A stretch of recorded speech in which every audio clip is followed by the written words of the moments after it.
सत्यनारायण पूजेचा आज आपण महाप्रसाद बनवत आहोत। सगळं प्रमाण हे 1.25 वाटीने घेतलेलं आहे।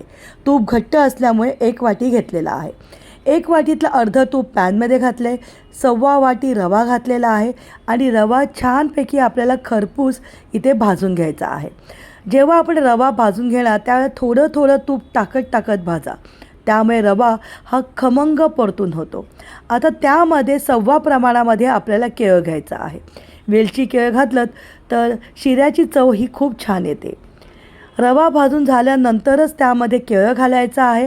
ड्रायफ्रूट तुम्ही तुमच्या आवडीप्रमाणे घालू शकतात, ते सुद्धा छानपैकी परतून घ्यायचे। आता बाजूला मी 3 वाटी घेतलं होतं दूध आणि 1 वाटी पाणी।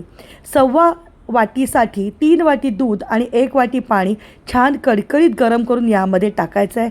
मंद आचेवरती 2 आपल्याला वाफ द्यायचे आहेत। हे सगळं पाणी रव्यामध्ये मुरल्यानंतर रवा छानपैकी फुलतो। आता त्यामध्ये 1.25 वाटी इतकं आपल्याला घालायचं आहे साखर आणि जायफळ वेलची पावडर 1 टेबलस्पून ॲड केली आहे। छानपैकी मिक्स करायचं आहे आणि साखर वितळेपर्यंत परत झाकून ठेवायचं आहे। मध्ये मध्ये एकदा पॅनचं झाकण ओपन करा आणि परत छानपैकी ह्याला मिक्स करून घ्या। अप्रतिम चवीचा सत्यनारायण पूजेचा प्रसाद तयार झाला आहे। जर तुम्हाला आमचे व्हिडिओ आवडत असतील तर चॅनलला लाईक करा, सबस्क्राईब करा आणि आजचा शिरा कसा झाला हे सांगायला अजिबात विसरू नका।